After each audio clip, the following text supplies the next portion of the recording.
Hey everyone, welcome back to the deep dive. We know you're all busy people, but you still want to wrap your heads around those complex topics. Yeah, really get a good grasp on them without Yeah. needing to, spend hours poring over dense academic papers. Exactly. That's why we do these deep dives. And today we're diving into a topic that's absolutely essential to education school climate. It's a big one. And we've got some seriously meaty research to dig into a huge academic review and a really thorough research article. All about school climate. So our mission here is to distill those essential insights like what school climate really is, why it matters so much, and how it can impact students like almost nothing else. Exactly. And we're going to do it all without overwhelming you with academic jargon. Right. No one wants to get bogged down in all that. So when you hear school climate, what's the first thing that pops into your head? I mean, is it just about the actual building? That might be the first thought for some people, the physical space itself. But what this research makes really clear is that school climate goes so much deeper than just bricks and mortar. Okay, so it's more than just the building. Way more. It's the whole underlying atmosphere, the feel of the place, the sense you get when you walk into a school. Yeah, that intangible vibe. Exactly. And that vibe, that underlying climate, it really shapes everything, how students learn, how they behave, how they feel every single day they're there. It's that powerful. So this isn't just some vague feel-good concept. This is serious stuff. Absolutely. It's deeply rooted in research. So where did this idea of actually studying school climate come from? Like, how far back does this go? It's pretty fascinating, actually. This review takes us all the way back to the early 1900s. Wow, that's a long time ago. Yeah, way back in 1908, there was this New York City school principal named Arthur Perry. He was ahead of his time, really. He recognized that just providing a physical space for students wasn't enough for real learning to happen. So he was already thinking about the learning environment. Yeah, he was a real advocate for creating a high-quality learning environment. But it wasn't until the 1960s that researchers really started trying to measure and study the climate within schools in a more systematic way. Halpin and Croft were some of the pioneers in this area, developing methods to assess what they called the organizational climate of schools. Okay, so they were trying to get a handle on what was going on inside schools. Exactly. And those early studies were pretty basic, but researchers quickly realized that school climate was a lot more intricate than they initially thought. It was more than just a simple checklist of factors. It was this complex interplay of different elements. So it's not just a matter of saying, oh, this school has a good vibe or that school has a bad vibe. There's a lot more nuance to it. Exactly. And that leads us to a really important point. Mm. There's still no single universally accepted definition of school climate. It's a broad term that encompasses a whole bunch of different factors that contribute to the overall school experience. Okay, so there's no one-size-fits-all definition. Give us a sense of that spectrum. Like, how have researchers tried to define it? Well, this review highlights a couple of contrasting perspectives that I think are really helpful. Okay, lay it on us. So, on one hand, you have a more grounded, concrete view. This defines school climate as the shared beliefs, values, and attitudes that shape how people in the school interact with each other. So it's like the unwritten rules of the school, the norms, the expectations. Right, exactly. And these unwritten rules influence what's considered acceptable behavior. They determine the day-to-day norms of the school. And researchers like Brickover, Emmons, Esposito, and Coopermink have really focused on this tangible side of school climate. Okay, so that's one way of looking at it, the concrete, observable aspects of how the school community operates. Yeah, but then you have this other perspective, which is a bit more abstract, even philosophical. Oh, interesting. Tell me more about that. So Freiberg and Stein, they described school climate as the heart and soul of the school. Heart and soul, that's a powerful image. It is, isn't it? It captures that intangible essence of what makes a school a place where people want to be. It's the feeling that makes students, teachers, staff, anyone, really, feel good about being there and look forward to coming back each day. It's about creating a sense of belonging, well-being, and shared purpose. Wow, so it's not just about counting security cameras or looking at teacher qualifications on paper. It's about tapping into that deeper sense of shared values and that feeling of belonging. Exactly. Both perspectives are important, Mm-hmm. the tangible and the intangible. So what's the big takeaway here when it comes to defining school climate? Well, the key takeaway is that school climate is multidimensional. It's not just one single thing you can easily point to and measure. It's a complex tapestry woven from many different threads. And this review breaks those threads down into 4 main domains, right? That's right. They identify 4 overarching domains: academic, community, safety, and institutional environment. Okay, so let's unpack those one by one. Let's start with academic climate.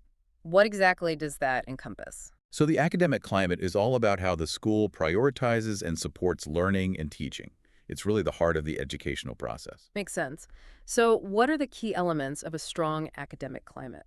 The review breaks it down into three main dimensions: leadership, the actual teaching and learning that happens in classrooms, and the professional development that teachers receive. Okay, let's start with leadership. What role do principals and administrators play in shaping the academic climate? Their role is absolutely crucial. Effective leaders are the ones who can articulate a clear vision for the school, a sense of purpose and direction, and they can communicate that vision in a way that inspires both students and staff. They're also the ones who foster a culture of respect and open communication. So, it's about setting a clear course and making sure everyone feels heard and valued. Exactly. And research by folks like Leithwood and Reel has really highlighted the importance of this. Good leaders are also the ones who are attuned to the individual needs of their staff and students. They know how to create a supportive environment where everyone feels empowered to succeed. That makes sense. Now, what about the actual teaching and learning dimension? What are the hallmarks of a positive teaching and learning climate? Well, the review points to a few key things here. First, it's about creating learning activities that are truly engaging for students. So, not just dry lectures and endless worksheets. Right, exactly. The research really emphasizes the importance of challenging, hands-on activities that connect to the real world. Marks, Newman, and Wheelage, they've all done a lot of work in this area. Another crucial aspect is providing instruction that's tailored to the individual needs of each student. So, recognizing that students learn in different ways and at different paces. Exactly. Differentiated instruction is key. And then there's the whole area of assessment. How are students being evaluated? Are they getting constructive feedback that helps them grow? Feedback that helps them learn from their mistakes and move forward. Exactly. And the review also points to the importance of teacher beliefs and expectations. Teachers who believe in their students and have high expectations for them, those students tend to perform better. So, a teacher's belief in their students can actually make a real difference. Absolutely. It creates a self-fulfilling prophecy. And then there's the overall goal structure in the classroom. Is it focused on competition or collaboration? What kind of messages are students receiving about what it means to succeed? Right, because the classroom environment can really shape students' mindsets and motivations. Absolutely. And this is something that researchers like Hoy and Roser have studied extensively. So, it sounds like creating a positive teaching and learning climate is about striking a balance between rigor and support, pushing students while also giving them the scaffolding they need to succeed. I think that's a great way to put it. It's about high expectations and high support. Now, the third piece of the academic climate puzzle is professional development. Why is ongoing professional development so important for teachers? Well, professional development is really about giving teachers the opportunities to keep learning and growing throughout their careers. It's about refining their teaching strategies, staying up to date on the latest research, and collaborating with their colleagues to improve their practice. So, it's not just something you do once at the beginning of your career and then you're done. No, not at all. It needs to be ongoing and relevant to what teachers are actually doing in their classrooms. So, what does high quality professional development look like? The review points to a few key characteristics. First, it should be aligned with the school's overall goals and priorities. So, it's not just random workshops that have no connection to what's happening in the school. Exactly. It needs to be purposeful and focused. Second, it should really dive deep into the core content areas and model effective teaching practices. So, it's not just theoretical, it's giving teachers practical strategies they can actually use. Exactly. And third, it should encourage collaboration and feedback among teachers. So, creating a community of learners among the teachers themselves. Exactly. And research by Archibald and his colleagues has shown that when professional development has these qualities, it can have a real impact on teacher effectiveness and student outcomes. Okay, so professional development is a critical part of maintaining a strong academic climate. Now, let's move on to the second domain, community climate. This one seems pretty self-explanatory, but what's the real focus here? So community climate is really all about the relationships between people in the school, the students, the teachers, the staff, everyone.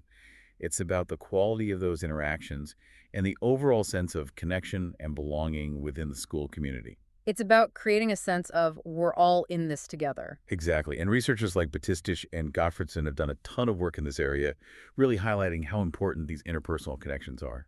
So what are the key ingredients of a positive community climate? The review breaks it down into four main dimensions. Yeah. First, there's the quality of interpersonal relationships themselves. Are the interactions generally positive and supportive? So not just tolerating each other, but actually caring about each other. Right. It's about building relationships based on trust, respect, and genuine caring. And this applies to relationships between students and teachers, and among the staff themselves. So creating a web of positive connections throughout the whole school community. Exactly. And researchers like Birch and Ladd, Pianta and Wang have all emphasized how crucial this is. The second dimension is connectedness. Connectedness, what does that mean in a school context? So this is that feeling of belonging that students have when they feel accepted, included, and like they're a valued part of the school community. So not just feeling like a number, but like they genuinely matter. Exactly. And researchers like Brookmeyer, Freeman, McNeil, and Whitlock have all written about how important this sense of connectedness is for students. It makes sense. When you feel like you belong, you're more likely to be invested in your school and your learning. Absolutely. The third dimension is respect for diversity. Now, this feels incredibly important, especially in today's world. It is, absolutely. So this is about creating a school environment where everyone feels valued and respected, regardless of their background, their beliefs, their identity. It's about celebrating differences and creating a truly inclusive community. So not just tolerating differences, but actively embracing them. Exactly. And researchers like Chang and Lei, Esposito, and Javonen have all emphasized how important this is. And part of respecting diversity is also about holding everyone to the same high standards, regardless of their background. It's about creating a level playing field where everyone has the opportunity to succeed. Equity and inclusion go hand in hand. Absolutely. hmm And the final dimension of community climate is community partnerships. So this is about how the school connects to the wider community. Exactly. It's about involving parents, families, and community members in the life of the school. This could be through things like parent-teacher organizations, volunteer programs, or partnerships with local businesses. So breaking down the barriers between the school and the outside world. Exactly. And research by Hill and Taylor and Epstein and Sheldon has shown that these partnerships can have a really positive impact on student outcomes. When parents are actively involved and feel connected to the school, their children tend to do better academically and socially. So it really does take a village. Now let's talk about the third domain, safety climate. This one seems pretty straightforward. It's about making sure students feel safe at school. Yeah, it's about ensuring both their physical and emotional safety. And it's also about having a sense of order and discipline within the school. So it's about creating a predictable and secure environment where students can focus on learning. Exactly. And researchers like Devine and Cohen and Morrison and their colleagues have done a lot of work in this area. Yeah. So how do we break down safety climate? Well, the review looks at three main dimensions: physical safety, emotional safety, and order and discipline. Let's start with physical safety. What does that mean in a school context? So physical safety is really about minimizing the risk of violence, aggression, and victimization. It's about preventing things like fights, bullying, theft, and any kind of physical harm. So making sure that students don't feel threatened or scared to come to school. Exactly. And this involves having clear safety procedures, security measures in place, and effective disciplinary practices. So it's not just about reacting to incidents after they happen, but also about being proactive in preventing them. Exactly. And research by folks like Boren, Gottfredson, and Osher has really highlighted the importance of this. Schools that have a strong emphasis on proactive prevention strategies tend to have lower rates of violence and victimization. So it's about creating a culture of safety where everyone feels responsible for looking out for each other. Now, what about emotional safety? How is that different from physical safety? Emotional safety is about creating a school environment where students feel comfortable expressing themselves, sharing their feelings, and seeking help when they need it. It's about fostering a sense of trust and support. So it's about creating a space where students don't feel like they have to put on a brave face all the time. Exactly. It's about feeling safe to be vulnerable. And this involves having caring and supportive staff members, access to counseling services, and clear policies against bullying and harassment. So it's about creating a climate where students feel like they can be themselves without fear of judgment or ridicule. Exactly. And research by Coopermink, Swearer, Bruns, and others has shown that this is incredibly important for students' overall well-being. When they feel emotionally safe, they're more likely to be engaged in their learning and form positive relationships with their peers and teachers. It makes sense that feeling emotionally safe would contribute to a more positive overall school experience. Yeah. Now, what about the order and discipline dimension? So, order and discipline is about having clear rules and expectations for behavior and making sure those rules are enforced fairly and consistently. It's about creating a structured environment where students know what's expected of them. So it's about having boundaries and consequences. Exactly. But it's also about making sure those consequences are appropriate and fair. And it's about using discipline as an opportunity for teaching and learning rather than just punishment. So it's not about being authoritarian, but about creating a sense of accountability and helping students learn from their mistakes. Exactly. And research by Gottfredson, Rutter, Sugai, and others has shown that when schools have clear and consistent discipline policies, students tend to feel safer and behave better. They know what the boundaries are, and they understand the consequences of crossing those boundaries. It sounds like a well-defined and consistently enforced discipline system can actually contribute to a greater sense of safety and order within the school. Exactly. And the review also makes a distinction between punitive discipline practices, like suspension, and more restorative approaches that focus on repairing harm and building relationships. So it's not just about punishing bad behavior, but about addressing the underlying causes and helping students make amends. Right. And research by Fenning and Rose, Skiba, and others has shown that restorative practices can be really effective in reducing conflict and creating a more positive school climate. So it sounds like a lot of thought and care needs to go into developing and implementing a school's discipline policies. Absolutely. It's not something you can just slap together overnight. It needs to be a carefully considered and well-integrated part of the school's overall approach to creating a safe and supportive learning environment. Okay, now let's move on to the fourth and final domain, institutional environment. This one sounds a bit more bureaucratic, but what does it really entail? So the institutional environment is all about the more tangible structural aspects of the school. It's about the physical building itself, the organization of the school, and the resources that are available to students and teachers. So it's about the hardware of the school, so to speak. Exactly. And the review identifies three main dimensions here: environmental adequacy, structural organization, and resource availability. Okay, let's break those down. What does environmental adequacy mean in a school context? So this is about the physical characteristics of the school building itself. Things like the temperature, the lighting, the noise level, the cleanliness, and the overall state of repair. So making sure the building is comfortable and conducive to learning. Exactly. Research by Buckley, Freiberg, Uline, and Chenamoran, and others has shown that these seemingly basic things can actually have a big impact on teaching and learning.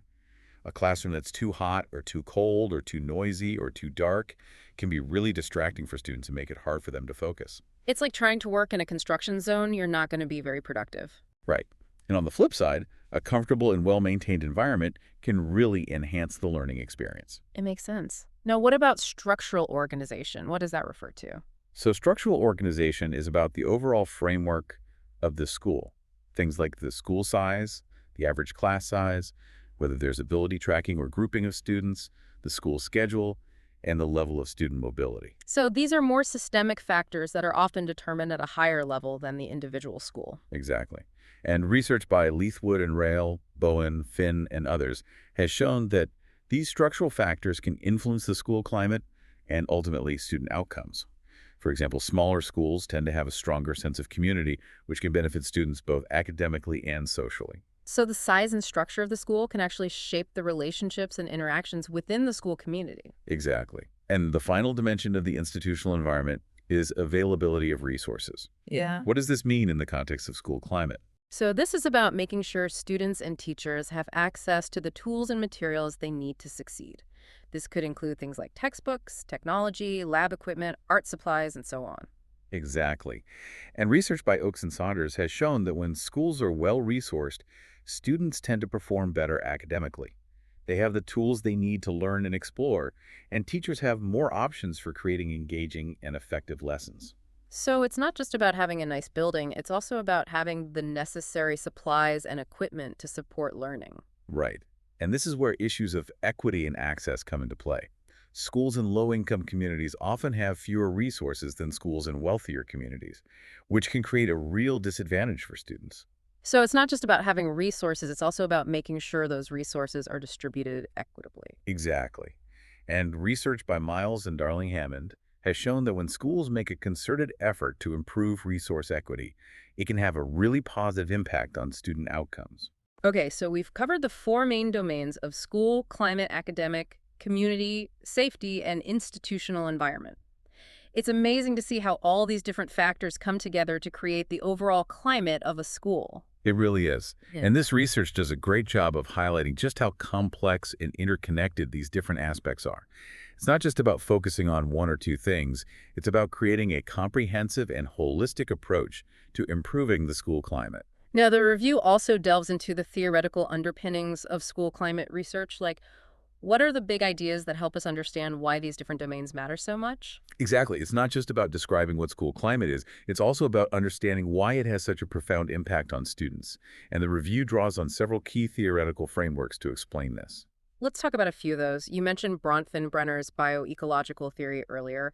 How does that theory help us understand school climate? Well, Bronfenbrenner's theory really emphasizes the interplay between an individual and their environment. It suggests that human development is shaped by the different layers of our environment, from our immediate family and friends to the broader community and culture.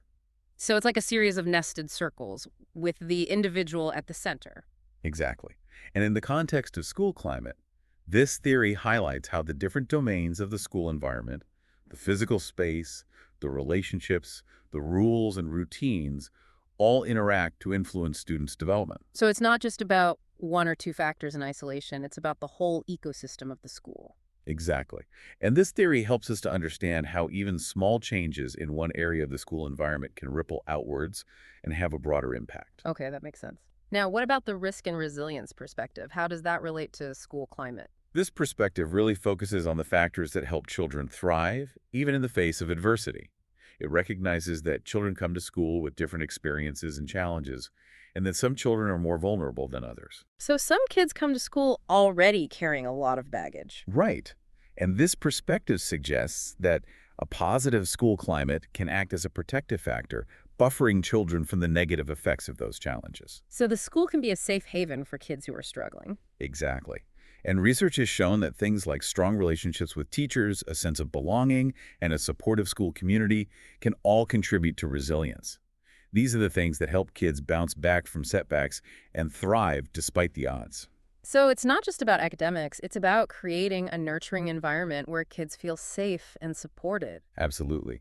And the review also highlights attachment theory, which emphasizes the importance of early relationships in shaping children's development. Attachment theory, I usually associate that with babies and their parents. That's right. It's about the bond that infants form with their primary caregivers.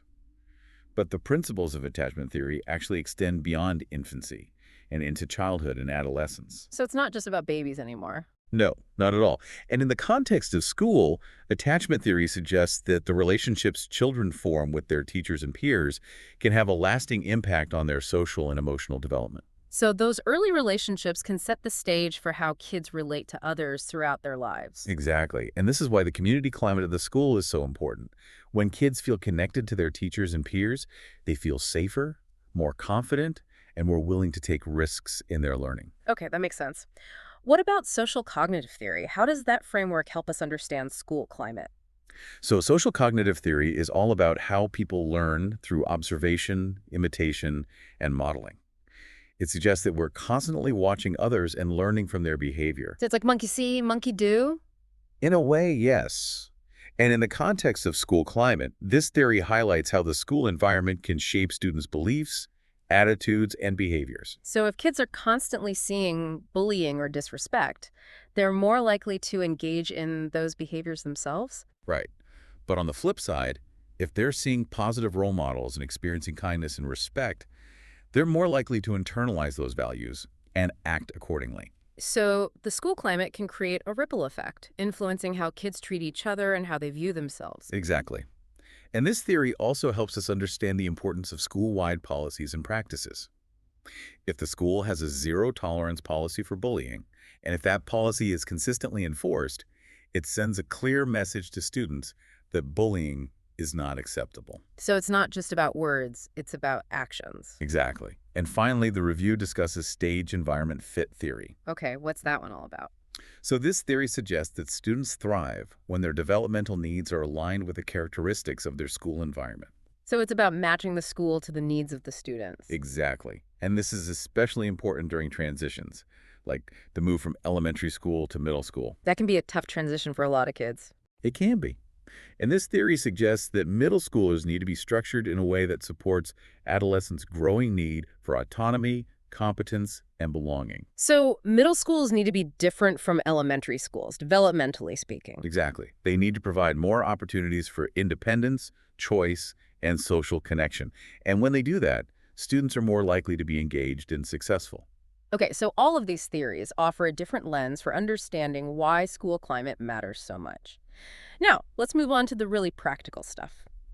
How does school climate actually affect students in the real world? Yeah, let's talk about outcomes. Exactly. How does school climate impact students' academic performance, their behavior, and their overall well-being? Right. And the research is really clear on this. A positive school climate is associated with a whole range of positive outcomes for students. So this isn't just theoretical, it has real-world implications. Absolutely. So let's start with academic outcomes. Research has consistently shown that students who attend schools with positive climates tend to perform better academically. Okay, so that's not surprising. But what specifically about the school climate contributes to better academic outcomes? Well, a number of things. A strong academic climate is really important. This includes things like high academic standards, effective leadership from administrators, and teachers who believe in their students and have high expectations for them. So it's about creating a culture of academic excellence. Exactly. And research by Lee and Smith, McAvoy and Welker, Hoy and his colleagues, and many others has shown that these factors are really important for student achievement. Now, what about the community climate? How does that factor into academic outcomes? The community climate is also incredibly important. When students feel connected to their school and their peers, when they feel supported by their teachers, and when they feel like they belong, they're more likely to be engaged in their learning and strive for academic success. It makes sense. When you feel good about where you are and who you're with, you're more likely to put in the effort. Exactly. And research by McNeil, Esposito, Hoy, and Hannum, and others has really highlighted the importance of the community climate for academic success. Now, what about safety climate? Does feeling safe at school affect how well students learn? That's a great question. The research on the direct link between safety climate and academic outcomes is a bit less clear-cut. So it's not as straightforward as the other domains. Right. Some studies have found a connection, while others haven't. It seems like safety might have more of an indirect impact on academics. So how would that work? Well, if students are constantly worried about their safety, if they're afraid of being bullied or harassed, it's going to be really hard for them to focus on their schoolwork. They're not going to be able to learn effectively if they're feeling anxious and stressed. That makes sense. So safety might not directly boost grades, but it creates the conditions for learning to take place. Exactly. And then there's the institutional environment. Do things like the size of the school or the availability of resources have a direct impact on academic outcomes? Again, the research here is a bit mixed. Some studies have found a connection, while others haven't. It seems like these institutional factors might have more of an indirect effect on academics by influencing things like the quality of teaching and the overall learning environment.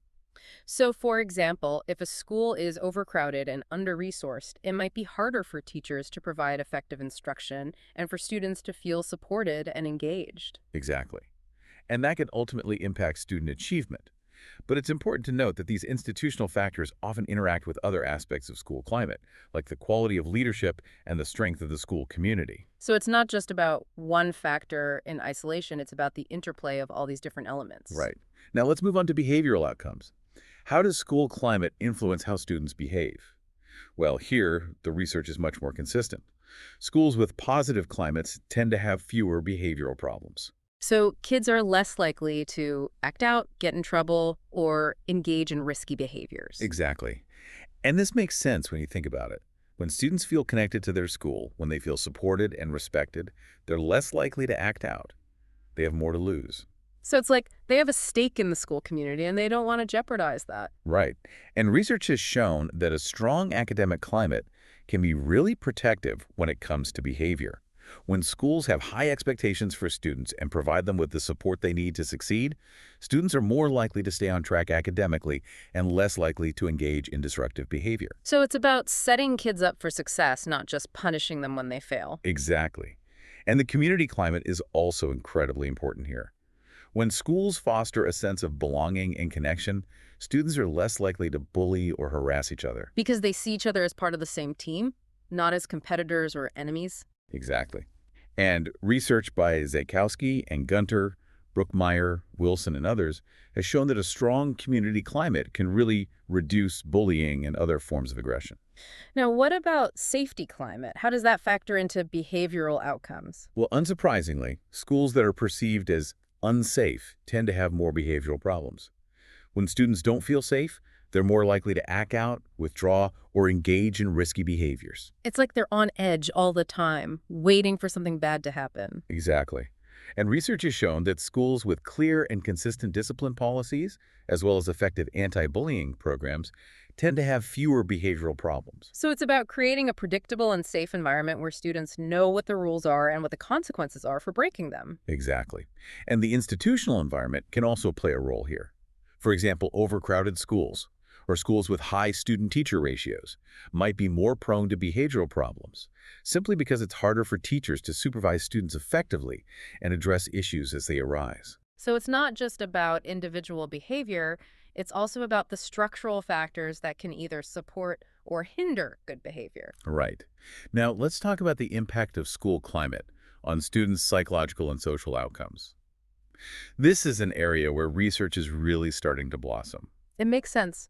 We're finally starting to understand the profound impact that the school environment can have on kids' mental health and well-being. Exactly. And the research is showing that a positive school climate is associated with a whole range of positive psychological outcomes, including higher self-esteem, lower levels of stress and anxiety, and greater social competence. So school can actually be a place where kids build resilience and develop the skills they need to navigate life's challenges. Exactly.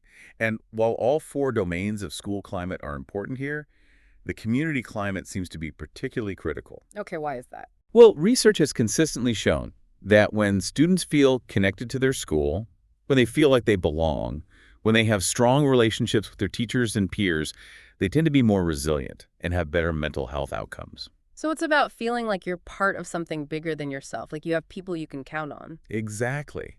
And that sense of connection and belonging can be incredibly powerful, especially for kids who are going through tough times.